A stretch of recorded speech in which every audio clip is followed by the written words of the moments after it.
Welcome to another episode of Before You Kill Yourself with your host, Leo Flowers. I am Leo Flowers. Thank you for joining me today. It's February 3rd, 2021, and from out my window, sun's shining, birds are singing.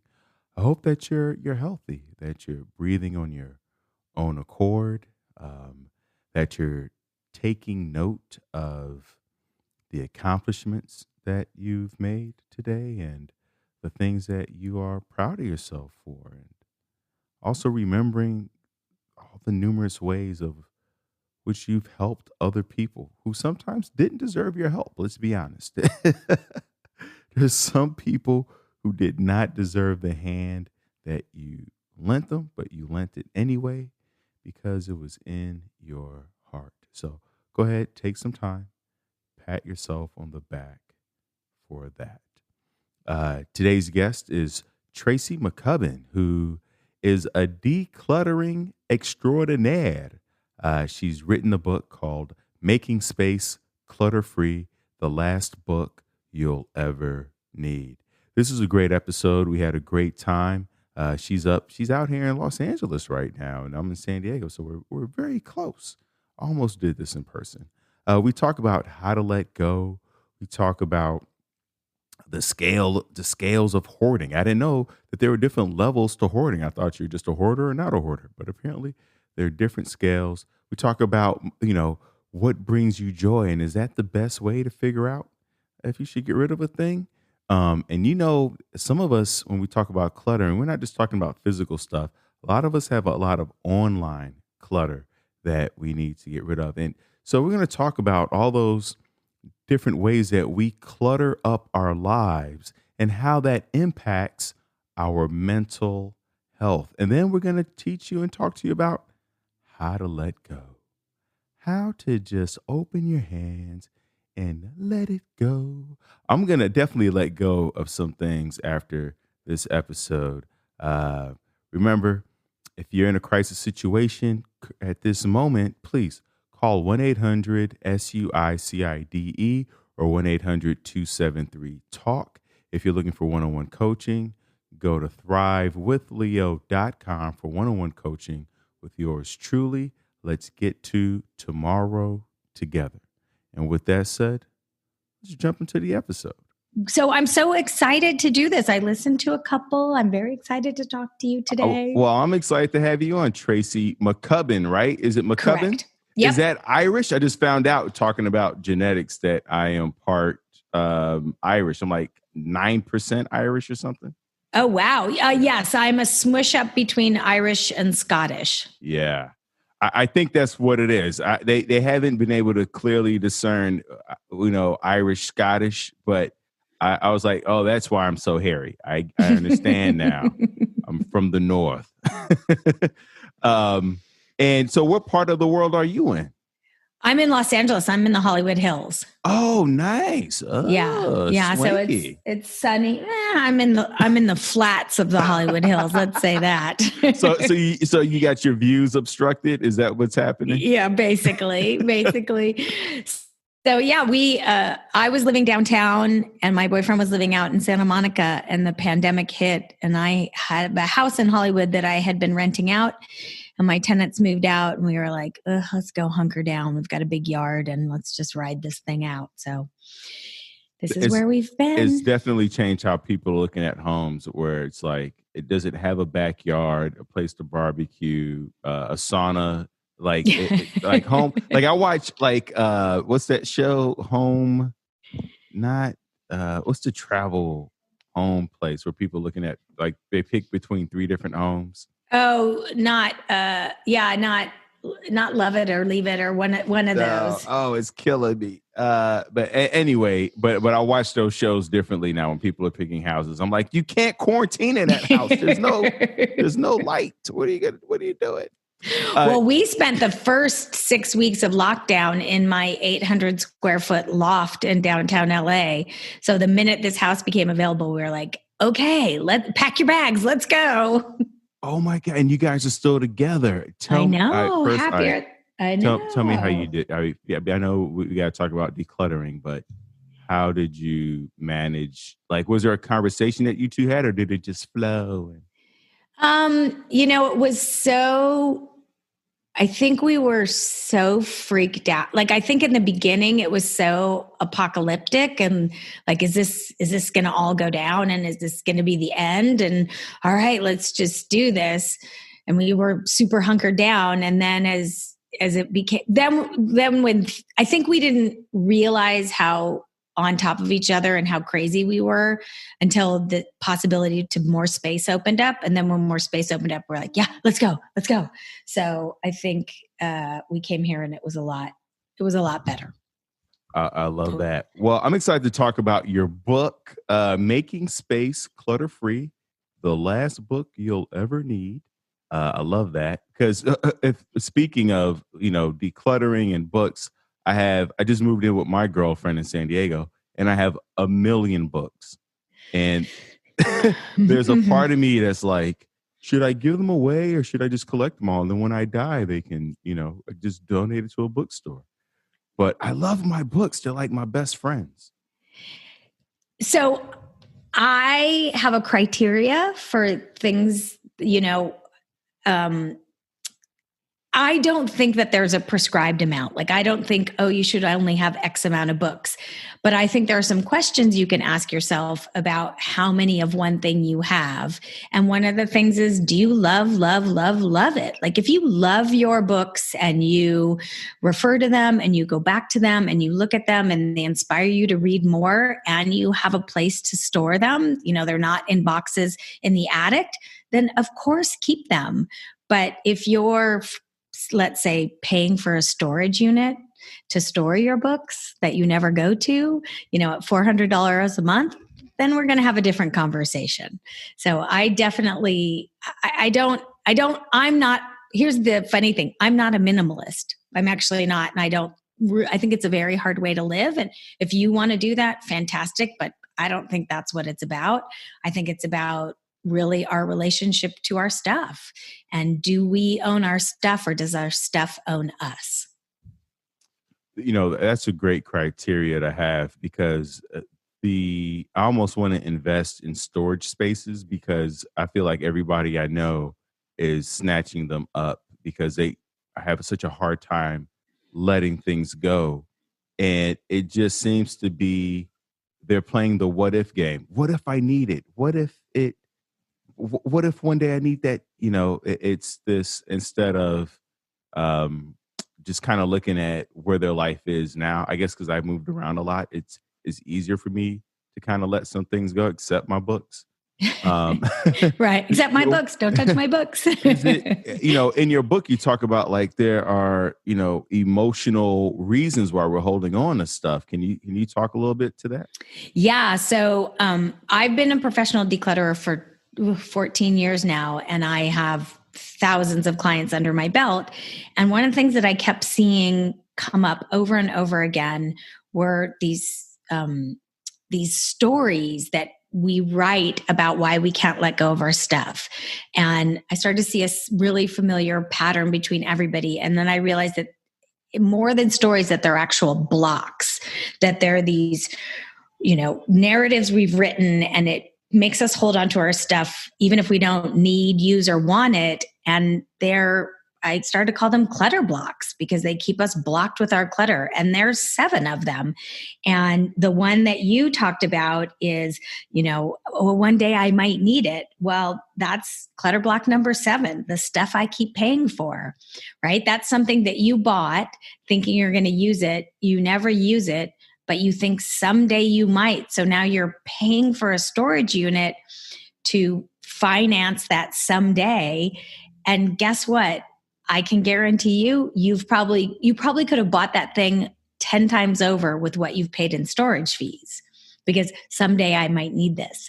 So people don't understand that when you buy something, you're not done paying for it, right? You've got to pay to store it. You've got to pay to maintain it. You've got to pay to take it away. But yet we're so emotionally attached that we just keep paying and paying and paying.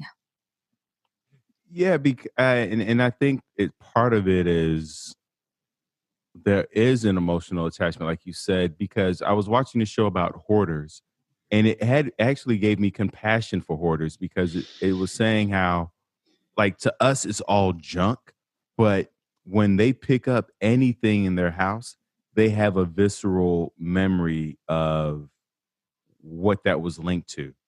Like, I'm like if you showed me a receipt from in my pocket from a week ago, I would have no idea like what the circumstances were around that. But for someone who's a hoarder, they pick up a thing and they're like, "Oh yeah, that's the day when I ordered this and you ordered that and we got stuck in traffic and remember that kid ran across the street, you almost hit the kid and then I was running late and then that night you made and blah blah blah." Like they have a whole story around almost every single thing that they touch, even though it looks like a pile of junk to the average person. Yeah, it's so fun fact, I'm the child of a hoarder. My dad is what would be labeled an extreme hoarder. They do hoarding on a scale of 1 to 10, and he's probably about a 9. So I've spent my whole life watching my father struggle with his relationship with his stuff. And to me, what felt like seemingly choosing trash over us. And it wasn't until I really started to do this work that I realized, oh, this isn't a choice. He's there, there's something inside of him. It's a hardwire or, trauma that he suffered, and his attachment to his stuff is beyond anything that I can understand. So it's funny because now people have they kind of throw that word around like, oh, I'm such a hoarder, I need to clean my room. It's like, well, it's a very serious mental disorder and there is help out there. So I definitely want people who are listening to understand that if they think that they or someone they love is dealing with hoarding, there's a lot of resources. There's a quiz you can take online to find if it's something. So there's sort of a thin line between when does it cross from lots of clutter into hoarding. And even for people who don't necessarily have hoarding disorder, it's emotional. If you have a really autobiographical memory, and like you said, you can remember, the day that thing happened, you attach it to that stuff, right? The stuff comes to us with no meaning. The baseball cap is just a baseball cap.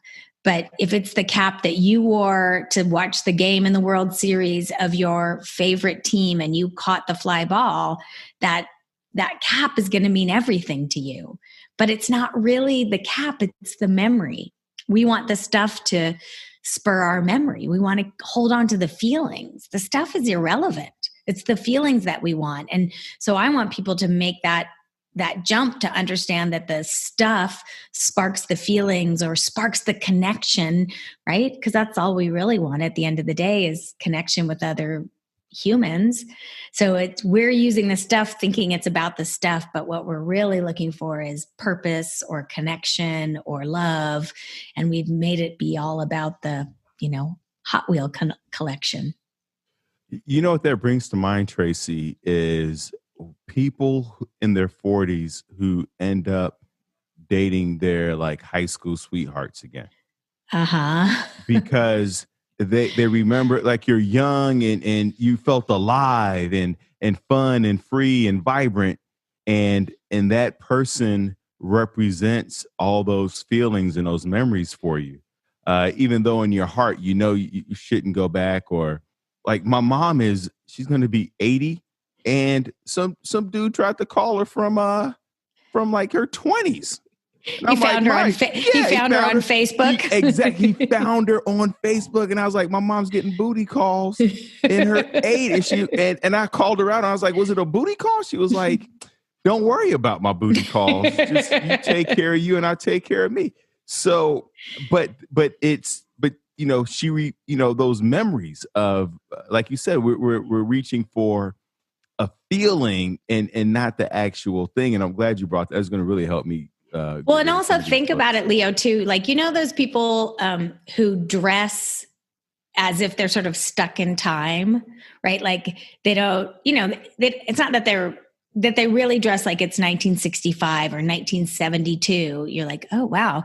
And for so many or people who haven't updated their houses, so much of that is they're staying stuck in the time that they were the happiest, right? Like my dad kind of dresses like when he was in college. He wears a backpack every day and a North Face parka. And I was like, oh, that's when my dad was the happiest in his life, when he was in college. So he's trying to hold on to that. And I think that we, it's when we hang on to so many reminders of the past, I just think it just keeps reinforcing this idea that our best days are behind us.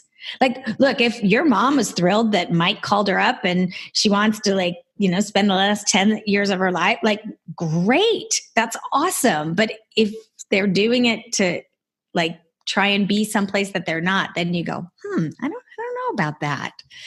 And I just think it's about being here now. And yes, of course we want mementos, and of course we want reminders, and of course we want memories, but I just don't want your house to be a place that tells you your best days are behind you.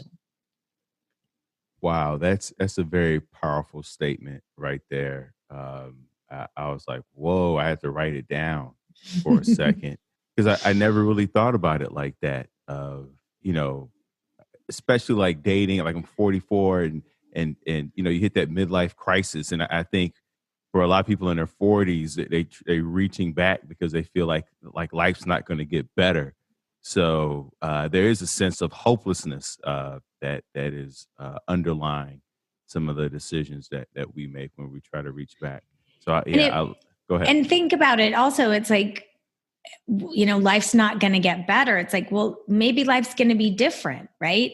And we have this expectation. And I think especially in the United States, this idea that, every day has to be better than the next, and, YOLO and all those expressions. And it's like, well, we're humans. And so some days we're going to have amazing days and some days we're going to have bad days. And it can't just all be the same. You've got to go up and down. And so I think if you're chasing after this idea that I'm going to make it better and I'm going to make it better instead of some days are just some days, that's why I think we overshop, right? I got to get the newest thing, and I got to get the new iPhone, and I got to get the new this, and I got to get the new that, because that's going to make me feel better, and that's going to make me feel better. And it's like, well, if you're not happy inside yourself, a new iPhone's not going to make you feel better.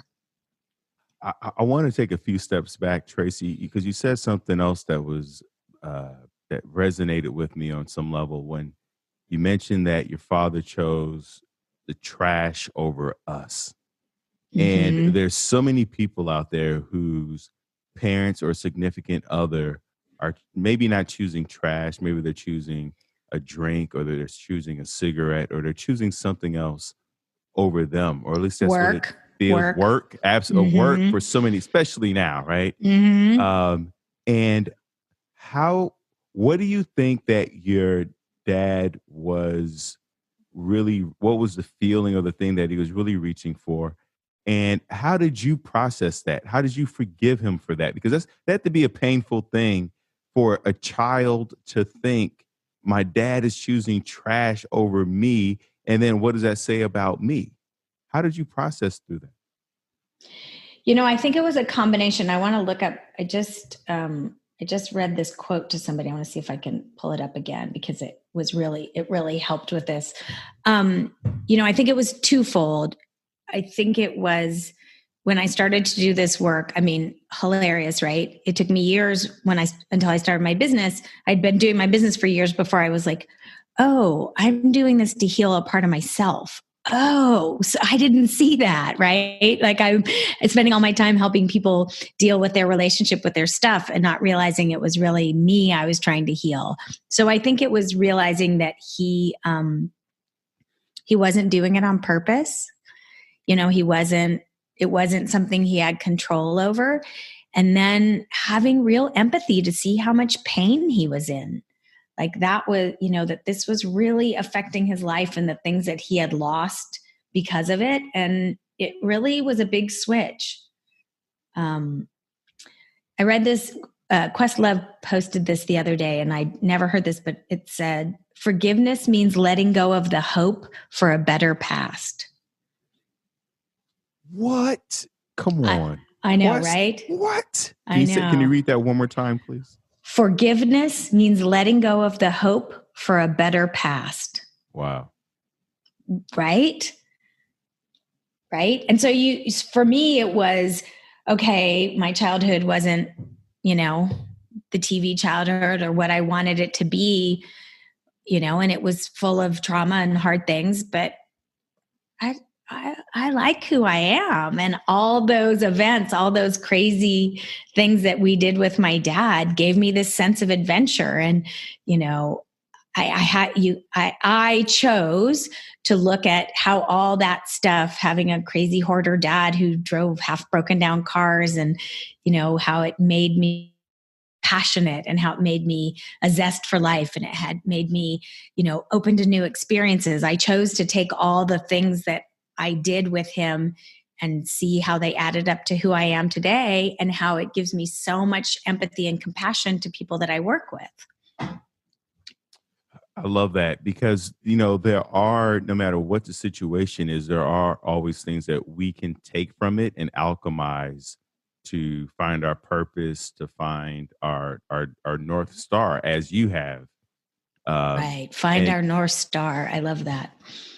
and so did you actually I don't know why I said actually. Was there any point that you went to therapy to kind of help you? Because Is there any point I haven't been to therapy? I got to be honest. I do not understand people who don't go to therapy. I'm like, you get 50 minutes to talk about yourself. Like, why would you not go? I don't understand. Yeah, I've done a bunch of therapy. We've done family therapy. I'm really close to my brother. He's very evolved. It's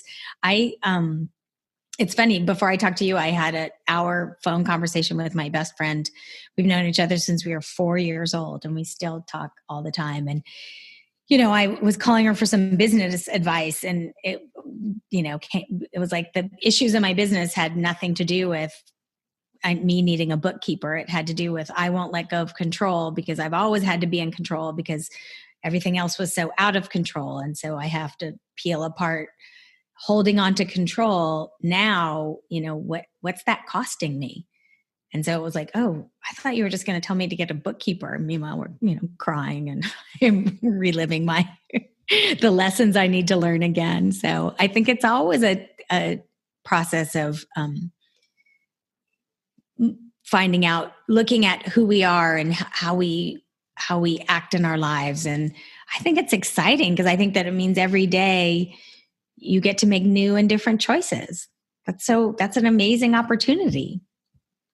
Right. That's the beauty of sleep, right? It's kind of a reminder that we can kind of wash away the day and start anew. The cells regenerate and you could feel like a new person if you get a great night's sleep. And maybe not start completely new. It depends how many drinks you had today. Yeah, exactly. You're like, oh, that one more tequila, not so new this morning. But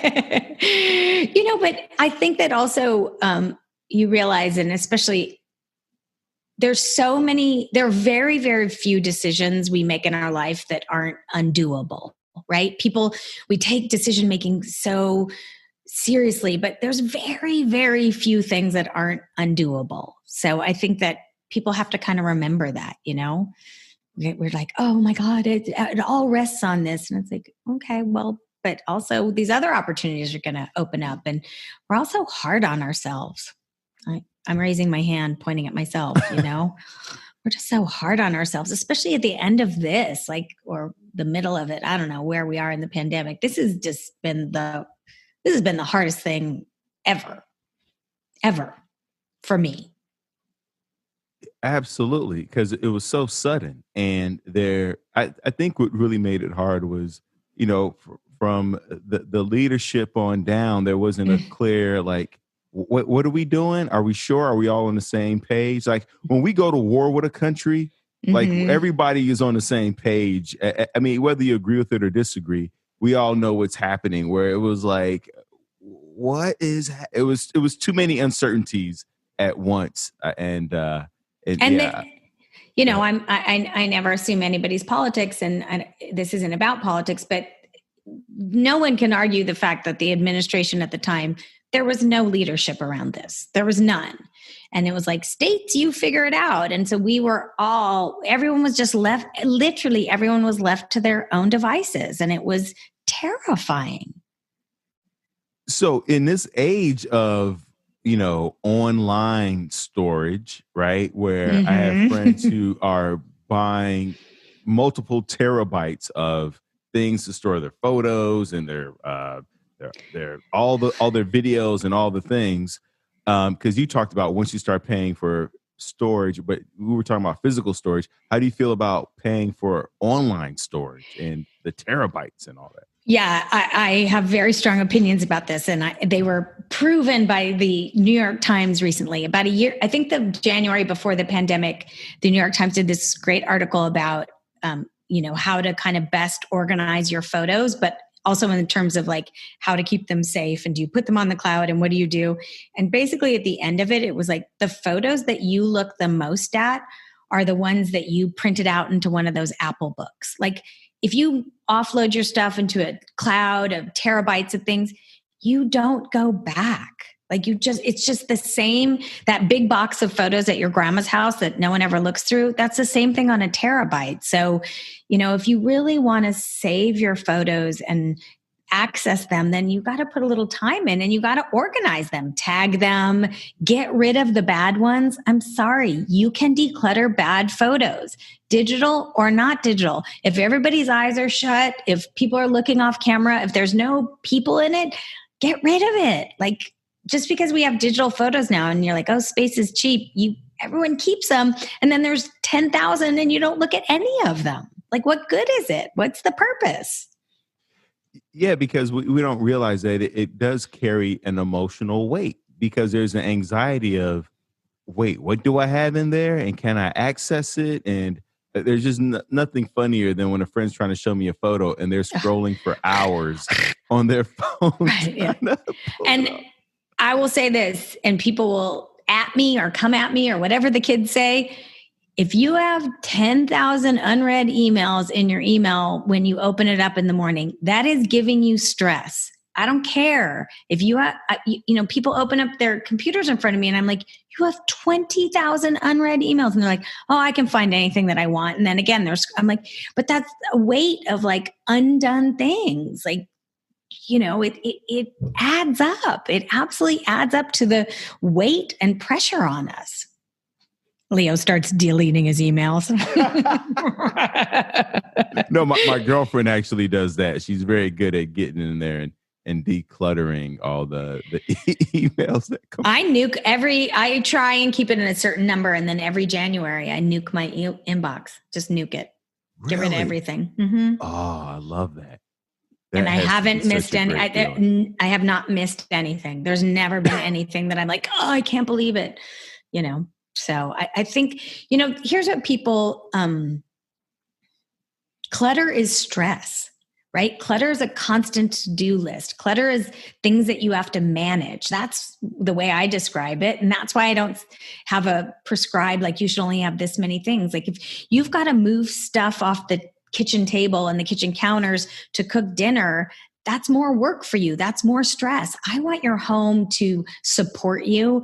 I want you to feel good in your home. I want you to feel beautiful in your home.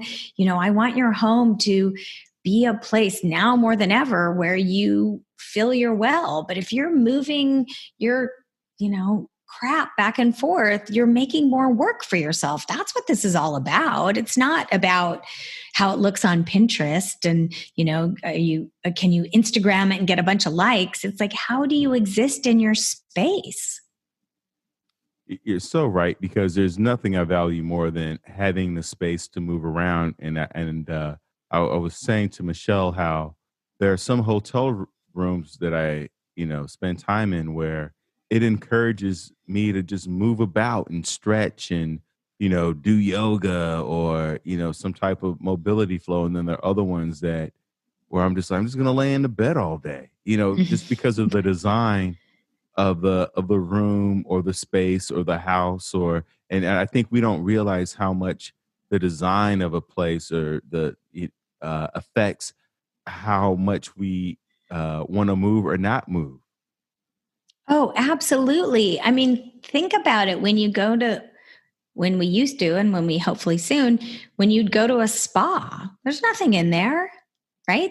there's nothing in there. So the more stuff you have, the more your space is impeded and it affects you. I just think sometimes people, especially people who are dealing with a lot of stress or depression, that kind of ADD, like when you're dealing with that stuff, the more stuff you have, the harder it is on you, right? The more stuff you have to deal with, the more you're adding to your stress levels. So, think about that if you're someone who's navigating those issues, hey, if I get rid of a bunch of this, is it going to make me feel better? Somebody I know very close to deals with depression, and she always calls when she's in sort of a down spot and she stops cleaning her room and doing her laundry. She calls it her depression cave, and she's just in there around piles of laundry. And it, of course it doesn't make her feel better.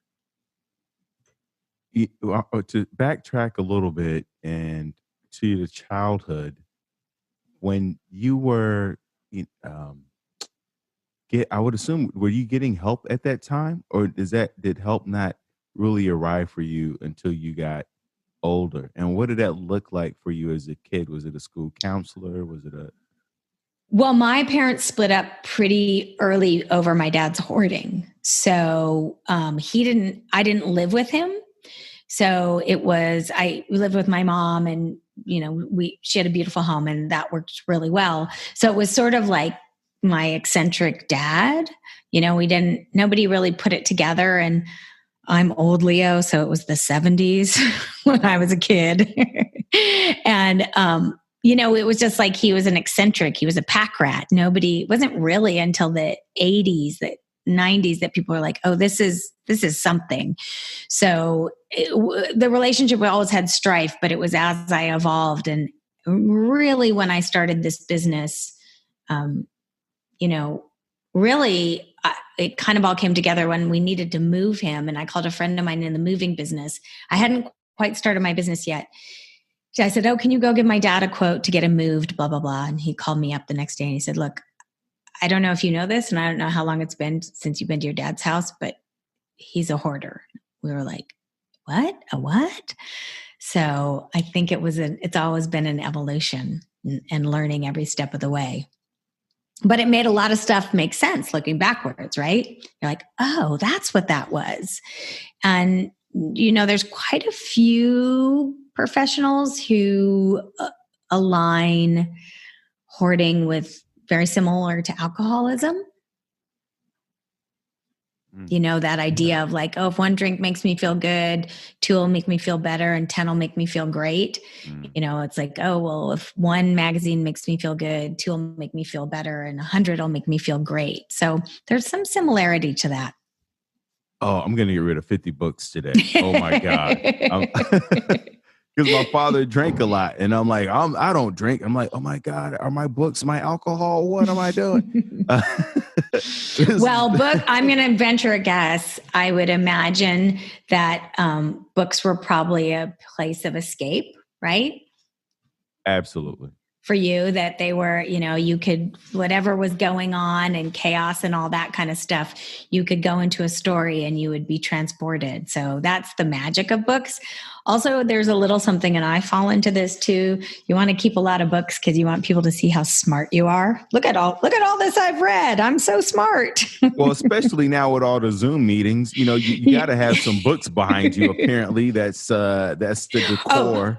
Please, are we not judging what books Fauci had behind him? We're like, what does he have back there? And everyone was coming down on him for his bookshelf being kind of cluttered. And I was like, you know what I don't want Fauci doing right now? Decluttering. Fauci does not need to declutter right now. He's got one job.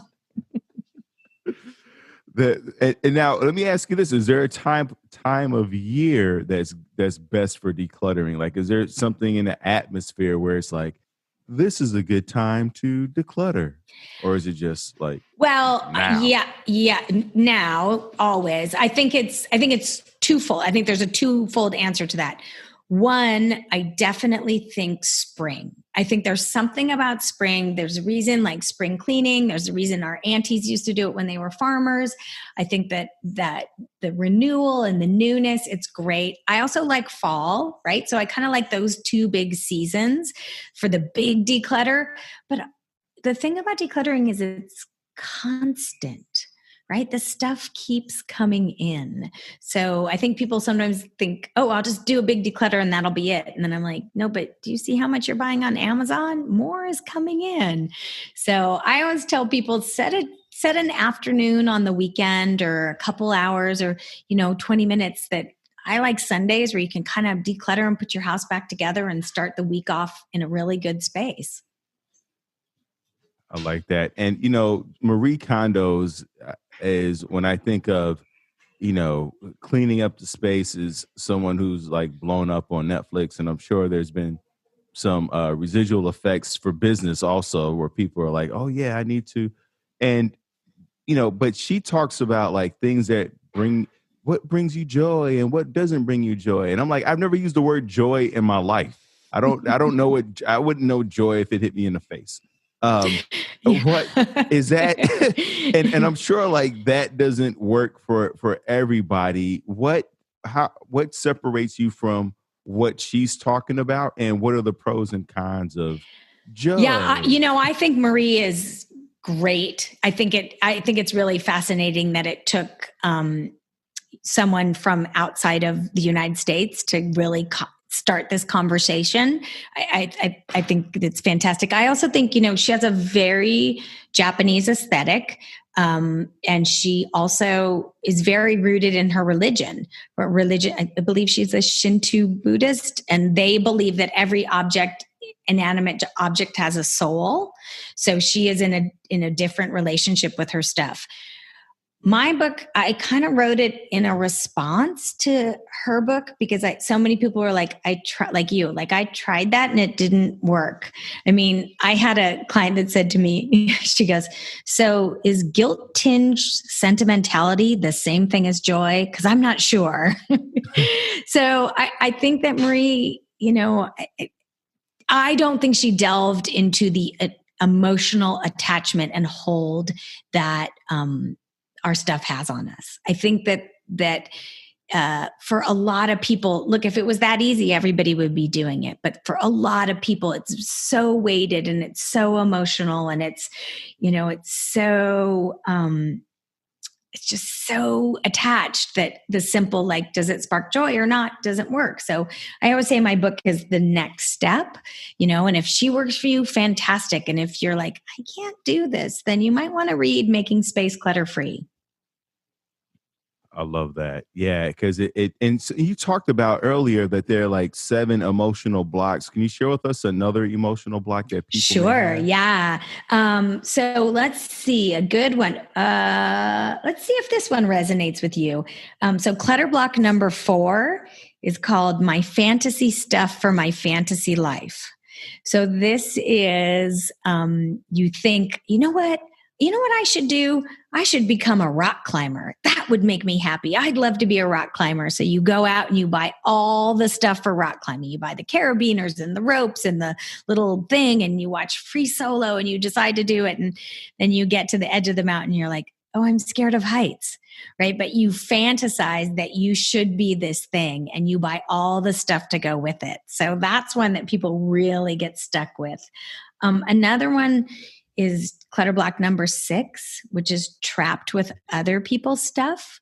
So that is, for a lot of us, things we inherited. People have passed away and we've inherited their things. And we're like, how could I possibly get rid of, that was my Nana's favorite chair.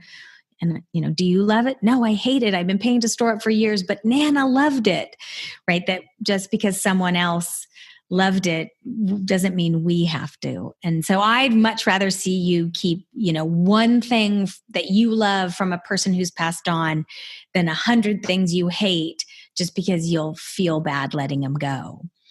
So do you have a process for letting it go? Because I could see someone saying like, well, I don't need it. Like my sister just went through this where she had her high school yearbook and she sent me a text of, she didn't know what to do with it. It didn't feel right throwing it in the trash. But she also recognized that she didn't need it.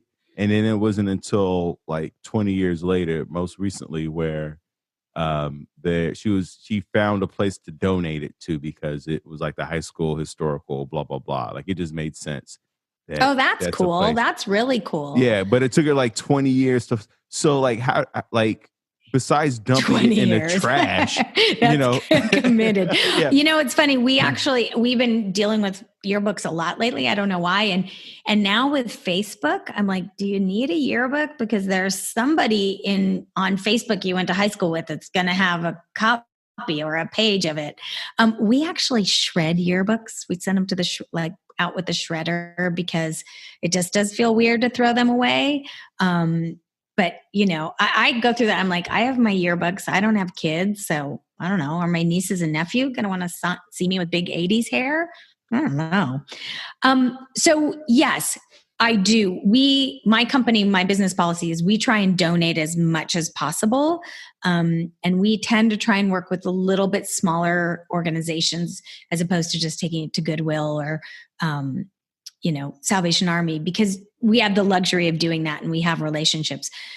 Oftentimes I say to people, you know what, you just want it to be used. So can you give it, does a neighbor need it? Can you put it up on, everybody's doing those really cool buy nothing groups on Facebook, right? Where people are trying to not buy anything. Oh yeah. My sister is a part of that.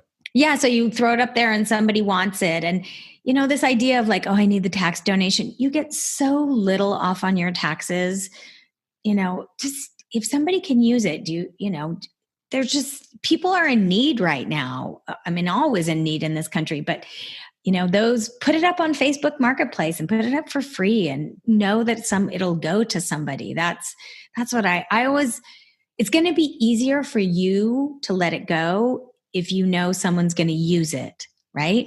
If you're like, oh, if I said to you, I got to make up, I don't know, I'm going to make up an example. If I said to you, oh my gosh, Leo, I'm having dinner with Barack and Michelle next week, and I've never read their books. I feel terrible. You'd be like, well, I have a copy here. Take them, read them. If you knew that it was going to put to good use, it would be easier for you to let go of your books, right? If you knew someone was going to read it and it would change their life, you'd be so happy to pass a book along. But if you thought it was just going in the recycling bin, you'd be like, I'm going to keep it. Yeah, there's a story about a guy who, when he gets off a train, he leaves a book behind, and he just leaves it on a seat. And, he doesn't know who's going to pick it up, but, somebody's going to pick it up and read it or toss it away or whatever.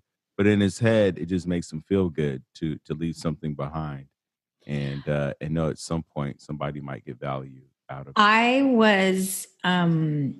I had a car full of donations, a car full of clients' donations. And one of the things I just noticed, there was a box of books, but there was the Big Blue book, the book for Alcoholics Anonymous.